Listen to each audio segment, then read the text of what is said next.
Hey everybody. Now, this is the thingy. I'm working on the veggie prep for the salmon marsala and the butternut spaghetti squash plate. You're not probably gonna see my face for while I'm doing most of the work because the board is there in front of the camera. So right now I'm just doing the veggie prep. So for the roasted vegetable medley, I got asparagus, I got cherry tomato and grape tomato mix, and then I have some of this whole garlic cloves from Kroger. And then if I had fresh mushrooms or like whole mushrooms, I would have shown you how to slice and clean some portobellos. But I found these pre-sliced baby portobellos at Kroger as well. But I'll run through just patting them down and rinse them just because they're a little bit dirty. Our fresh herbs for tonight is just some thyme and rosemary. And the only other seasonings we'll have is salt, pepper, and a little bit of paprika. And then I'll show you how to. These are a little bit of a hassle to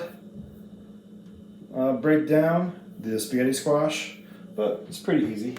You just need to have a long enough night and be patient. So I'll get started with this first.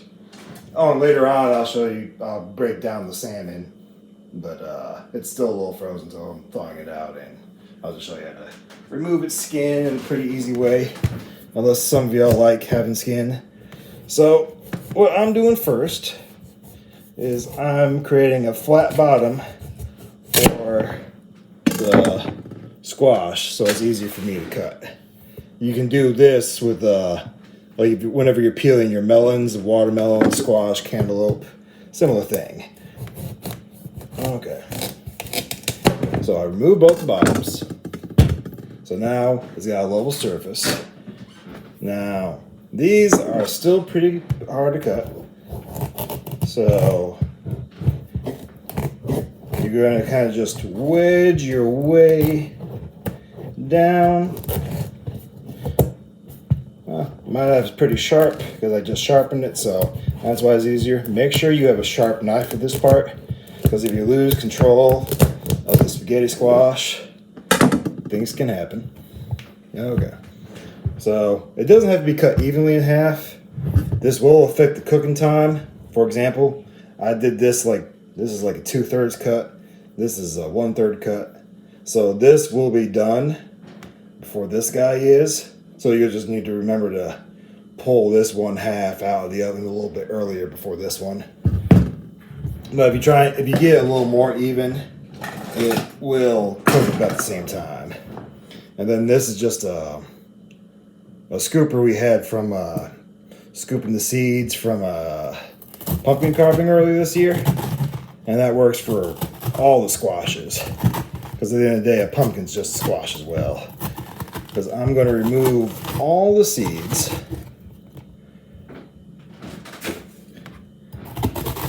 and those fibers as well. Now you see all this fibrousness, the one that's not the gooey kind, just the stiffer fibers. We are roasting the squash to get it so all these fibers come apart on their own. And that's going to be our spaghetti noodle.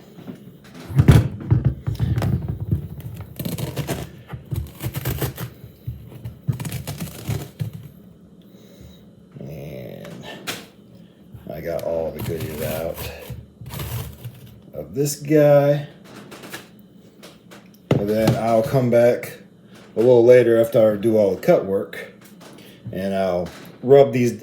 You're going to rub the inside surfaces down with oil, salt, and pepper, and then it's going to be cooked face down onto your sheet tray.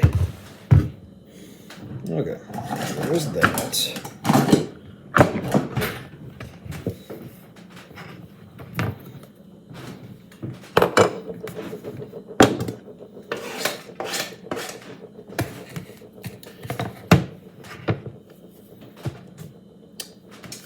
Hold on.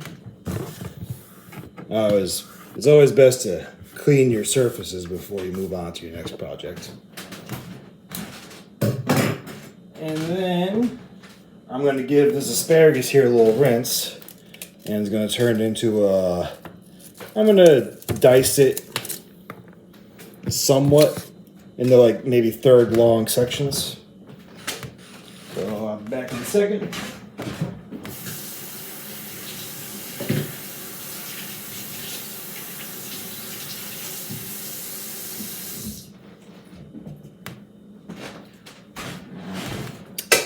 Now, asparagus. So in general, you don't want to eat the purple. And then typically, all you need to do for asparagus, if you just want to eat like spears like this, wherever this snaps is typically where it's going to be pretty tender. I'm just going to go ahead, cut these guys all off about there. And then I'm going to cut this down into thirds.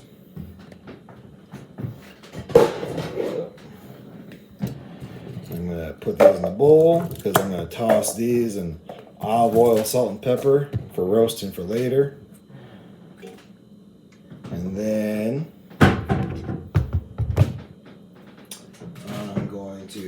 I already had my cherry tomatoes rinsed, so they're just going to go in the bowl as well. The thing I'm going to be selective about is which cloves of whole garlic I'm going to use. At 400 degrees, the asparagus and the tomatoes will become tender and blistered at about the same time. The difficult part is the garlic cloves. Like this big clove here will be firm as shit when this guy is tender. So what I'm aiming for is to use cloves about this medium size compared to this big boy. I'm going to save those cloves for other things, for the Marsala sauce and whatnot. Because I'm going to roast this little vegetable medley in oil, salt, and pepper at about 400 degrees for roughly 15 to 20 minutes. It'll just be depending on how much you have them spread out on your sheet tray, and I'll show you that part later as well. Some more cloves, some more medium-sized cloves for the vegetable medley. And then I got all of this, which I probably won't need.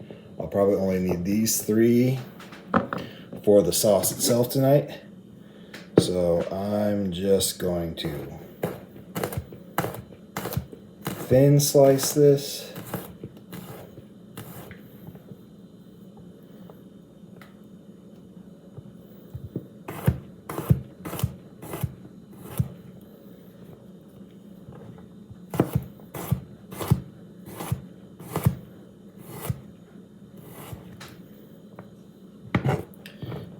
Make them like a little pile here, and then just chop them up once across and once the other way. Small pieces of garlic cook really fast and are easy to burn, so it's easier for yourself to actually keep them as big pieces. And then I'm going to grab some plastic baggies because I operate in plastic baggies for convenience.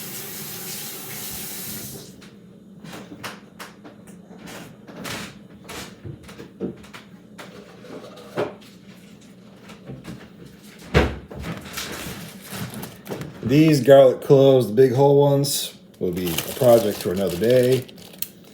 Probably marinade or something. These little pieces here will be for tonight. And I'll show you the sequence of when you put the garlic in for the saute pan, because garlic has the fastest cook time of anything we'll be doing tonight, so it typically needs to go in last. Garlic can pretty much go in at the same time as your fresh herbs or a little bit before, like in general. Okay. Next, I'm going to grab a shallot. I forgot to mention it earlier.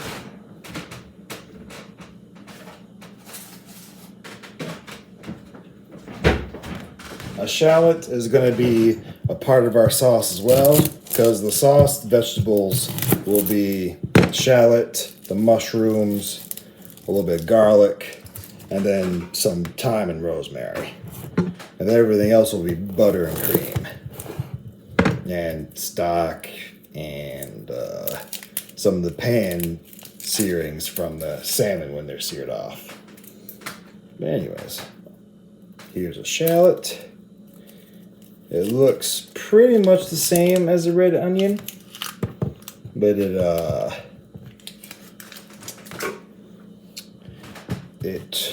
is a lot milder in flavor. Okay, so I'm going to slice this crosswise or lengthwise first.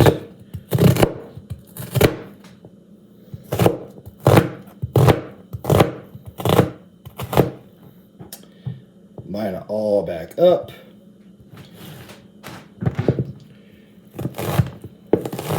Kind of rock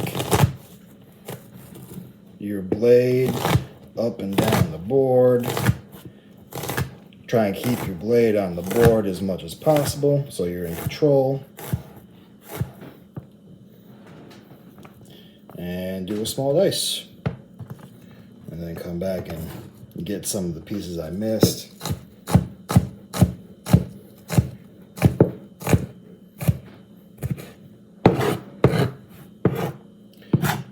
And this is going to go in its own baggie as well.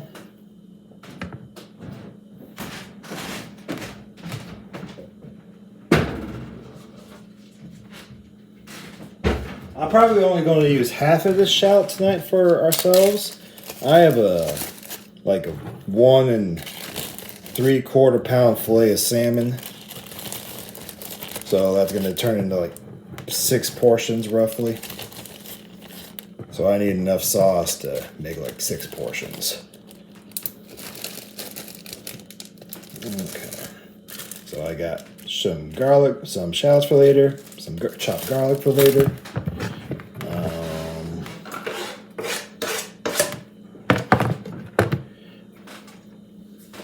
Let's see.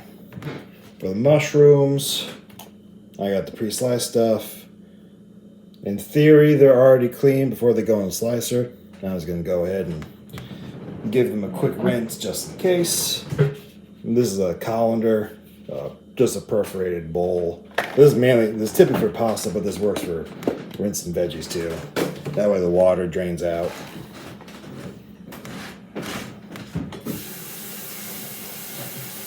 You don't need to rinse these with soap. Otherwise, it'll be hard to get that flavor out of them. Typically when you rinse your vegetables, unless it's like that squash where I can wipe it down after I rinse it, you only want to rinse your fresh veggies in just some cool water. Alright. And then I'm just going to let this drip dry. And I'm going to come back later and pat them down with a paper towel, just so they don't have any excess moisture when I cook, because then that will affect the thickness of the sauce at the end. And then I think that's it for cut work, except for some fresh herbs. So this is Kroger's poultry blend. That's typically sage, thyme, and rosemary.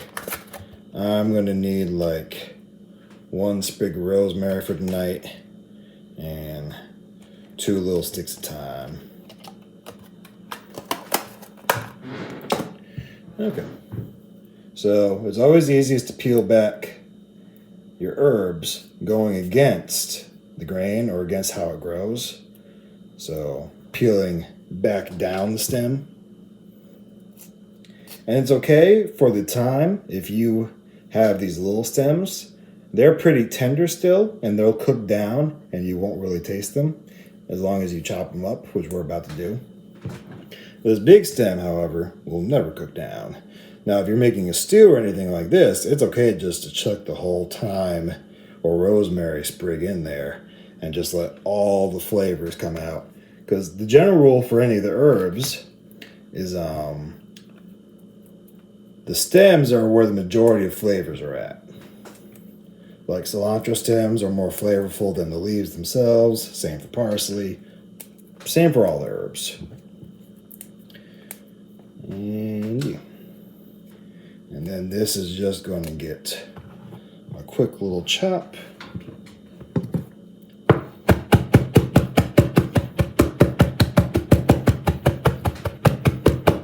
And always try to make sure your fingers aren't near where the blade is.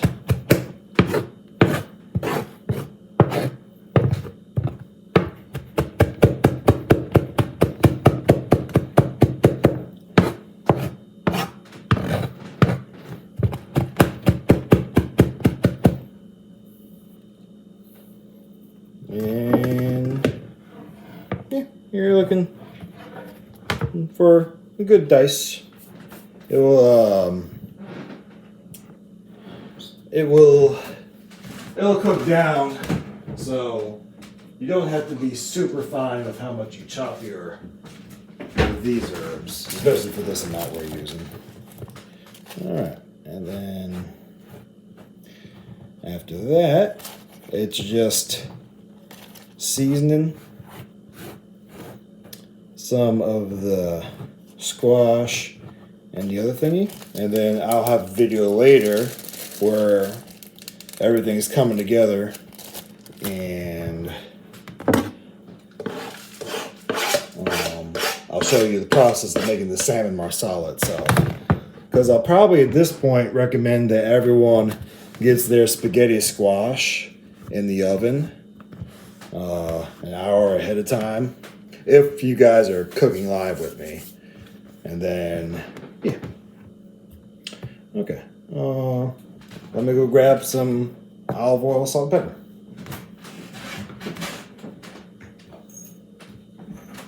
pepper. Olive oil, salt, and pepper.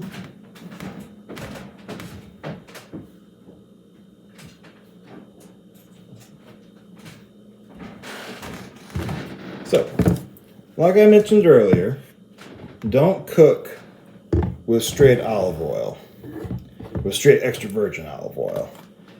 Extra virgin olive oil has a very low smoke point, so that means it will burn before most of your food is cooked. Extra virgin olive oil is typically used as like fresh, like for fresh things like a bruschetta or over bread, stuff like that. Or like made into sauces like dressings or like garlic sauce from Arabic places. So I'm going to use a little mix of olive oil because I like its flavor still, and a little mix of canola. That was about a capful or maybe a tablespoon here. And then just a little bit of grinder salt.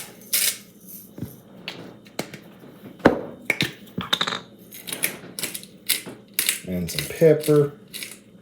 And I like red pepper flake with garlic, so I'll shake some red pepper flake in there as well.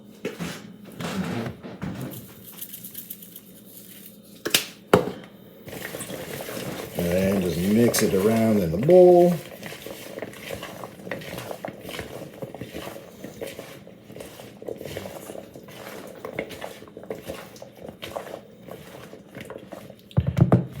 And this will go onto a sheet pan later with parchment paper, but I'll show that again later when it comes to be that time. And then I'm just going to set this up for now.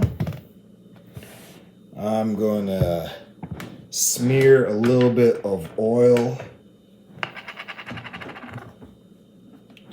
on these guys and season them.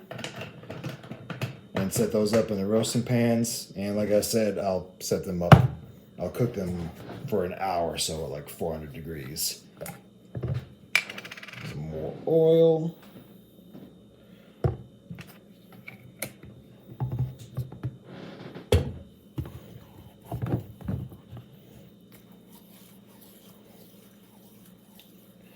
of that squash.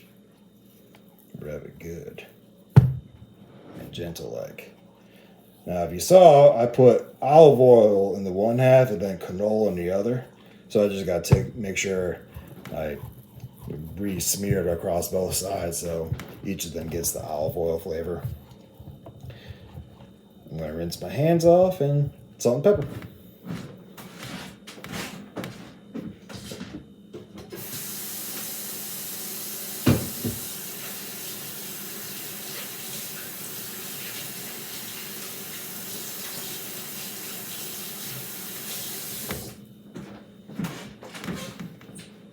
And then I'll set these up on their sheet pan for now because these can chill for room temperature for quite a while. I'll just roll up my knives. So by sheet pan, I mean something like this. Now this is going to be frightening.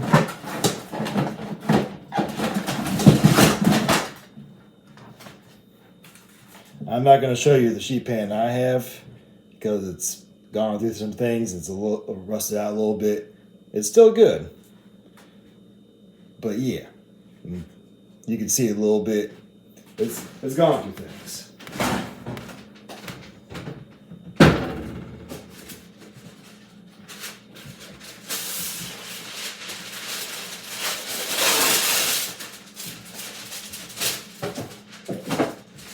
I guess the word I'm looking for, this would be a cookie sheet tray. I think that's a more accurate word for it. And then you're just gonna plop it face down and in the oven for about an hour at 400 degrees or so. Well, at least 45 minutes to an hour. And I believe that is everything I have to show you for now. I'm gonna set this stuff aside. I will show you an ingredient list for what we need for the Marsala sauce tonight. Let's see, for the Marsala sauce tonight, I'm gonna have, this is my preferred chicken base, better than bouillon.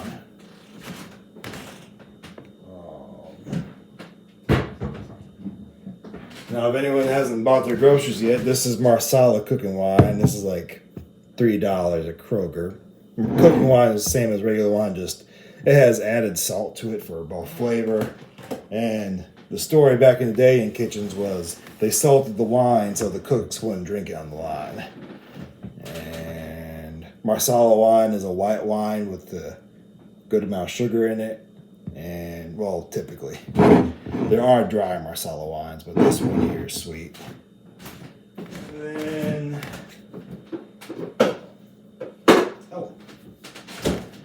butter, which I'll actually cube up now. Let me rinse off my blades a little bit and a board.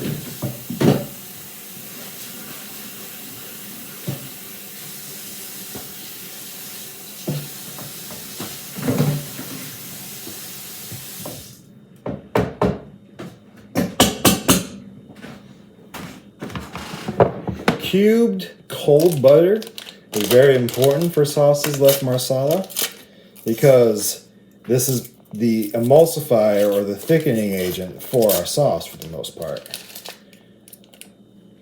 After we make the liquidy part of our sauce, we'll sear off the salmon, we'll add some fresh butter and oil into the pan. Saute the garlic and the shallots a little bit, and then we will add in cooking wine, the Marsala, to the glazed pan. And once that's reduced down and thickened up, we'll add in chicken stock to build more flavor for the sauce. And then heavy cream after that, just because heavy cream is good. It's also a way to make the sauce. And then after that's all incorporated and thickened up a little bit, we're going to turn off the heat and slowly add in these little cubes of butter for the desired the desired consistency. And that really is just the spoon test, is you dip your spoon into your sauce and see if the sauce sticks to the back of the spoon for at least a couple seconds. Yep, so we'll need chicken base, Marsala wine, butter,